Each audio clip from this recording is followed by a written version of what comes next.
Hello et bienvenue sur dacodoc-service.com. Comme prévu, chaque mois, une nouvelle vidéo. Ce mois-ci, j'ai mis un sondage sur Facebook et le sondage a fait ressortir tadadam, les sociétés. Donc nous allons aborder en 3 vidéos, donc ça va être sur plusieurs mois, la création de la société. Donc je vais essayer de vous faire simple, comme d'habitude, et surtout quelque chose qui va être compréhensible par tout le monde. Alors, on va commencer par la première question à se poser.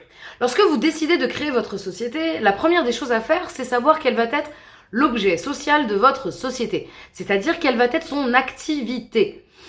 Si vous décidez d'ouvrir une entreprise dans la maçonnerie, ou si vous décidez d'ouvrir une entreprise dans le prêt-à-porter, ou si vous décidez d'ouvrir une entreprise dans n'importe quel domaine, vous devez savoir et surtout prévoir ce que vous allez faire cette année, l'année prochaine et dans 5 ans.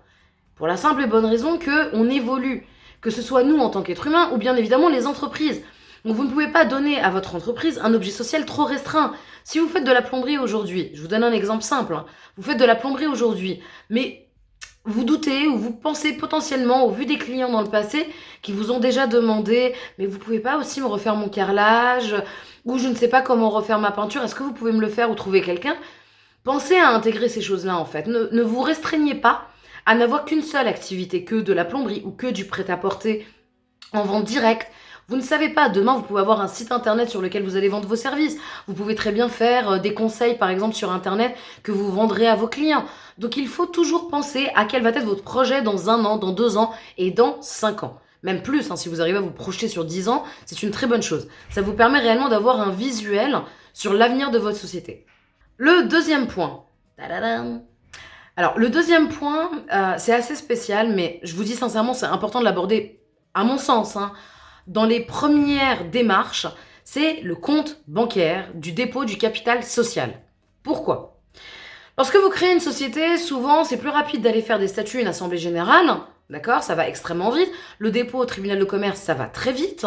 Mais trouver une banque qui accepte de vous ouvrir un compte professionnel, c'est le plus compliqué. Donc, concernant le compte bancaire, malheureusement, beaucoup viennent me voir en me disant « Madame, vous inquiétez pas, mon banquier personnel m'a dit c'est ok, tout est au vert, on peut créer la société et donc déposer le capital social auprès de ma banque. » Mais quand on arrive sur le fait, c'est-à-dire qu'avec les statuts et l'assemblée générale, parfois il y a les banquiers qui reviennent un peu en arrière parce que en fait, les banquiers professionnels et les banquiers particuliers, ceux qui s'occupent des comptes, ne sont pas les mêmes.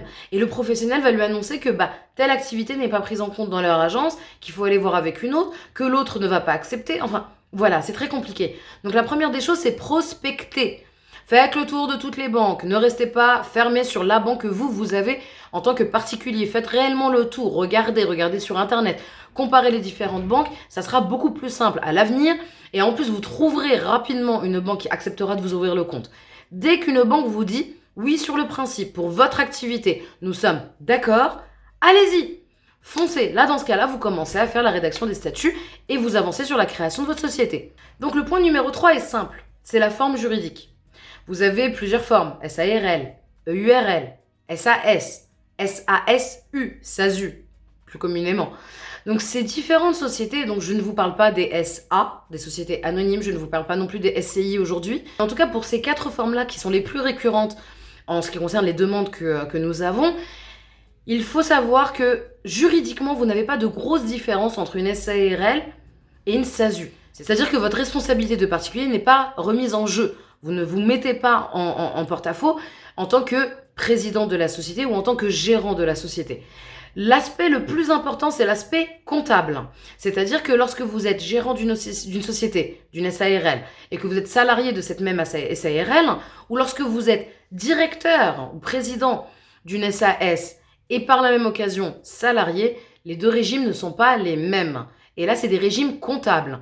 Donc pour ce faire, je vous conseille réellement d'aller voir des comptables à qui vous posez la question « Quel est mon projet d'avenir ? Comment je vais le mettre en place ? Qu'est-ce que vous me conseillez ?»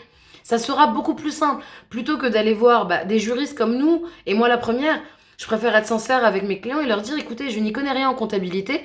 J'ai une personne, en l'occurrence dans les partenaires d'Acodoc, qui est comptable, allez la voir, elle répondra à votre question au niveau comptable, elle vous aiguillera sur quelles sont les charges, qui est le plus intéressant, qui est le moins intéressant, Et là, à ce moment-là, vous saurez ce que vous souhaitez. Et là, on peut avancer sur la création de la société. Juridiquement, après, quand vous avez vos réponses, ça sera plus simple de créer la société, je vous le dis. Donc, chacun son métier. Les comptables connaissent très bien la comptabilité, les avocats, les juristes connaissent très bien le juridique, mais on ne peut pas faire le travail l'un de l'autre, tout simplement. Vous avez votre banque, c'est bon, vous avez choisi la banque que vous voulez. C'est nickel, la banque est d'accord, elle va vous créer votre compte pour la société. En deuxième position, vous avez donc choisi la forme juridique de votre société. L'objet social en troisième position, on est bien d'accord, ça y est, vous l'avez décidé, vous savez ce que vous allez faire comme activité. Maintenant, il ne vous reste que 2 choses. Vous rapprocher de personnes compétentes pour la rédaction de vos statuts, de votre assemblée générale constitutive et des formalités auprès du tribunal de commerce compétent. Je dis bien compétent, étant donné que lorsque vous avez votre siège social de la société qui se trouve dans le 78 et que vous résidez par exemple dans le 95, c'est le 78 qui est compétent et non pas le 95. Pensez-y, il faut faire énormément attention à ça. C'est des petites choses qu'il faut connaître.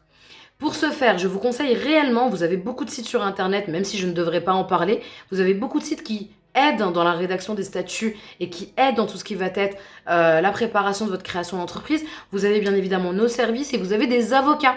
Donc rapprochez-vous, ça vous fera gagner du temps plutôt que dépenser de l'argent dans des procédures inutiles. Donc faites en sorte que votre entreprise démarre sur les chapeaux de roue. Donc je pense qu'on a abordé tous les sujets pour cette vidéo. En tout cas, voilà, on est à votre disposition si vous avez besoin d'aide, si vous avez besoin d'accompagnement pour ce type de démarche. Maintenant qu'on a abordé la totalité des sujets, je vous embrasse très fort et n'oubliez pas que nous sommes à votre disposition si vous avez des questions, quelles qu'elles soient, pour pouvoir vous aider et vous accompagner. Les partenaires sont à votre disposition pour pouvoir vous accompagner dans ce type de démarche. Si vous avez des questions, nous avons nos comptables, les cabinets de comptables qui sont avec nous, qui sont très professionnels. Je vous dirige vraiment vers eux pour tout ce qui va être aspect financier et pour les banques et compagnies. Et ben bon courage et bonne prospection. En tout cas, pour nous suivre et pour la prochaine vidéo pour répondre au sondage, Facebook, Instagram, n'oubliez pas de nous suivre. Vous avez notre site internet sur lequel vous avez des articles qui vous permettent de savoir que faire, comment faire et comment aborder votre création d'entreprise ou même pour d'autres démarches. Donc, je me tiens à votre disposition, je vous embrasse tous et je vous souhaite une bonne journée.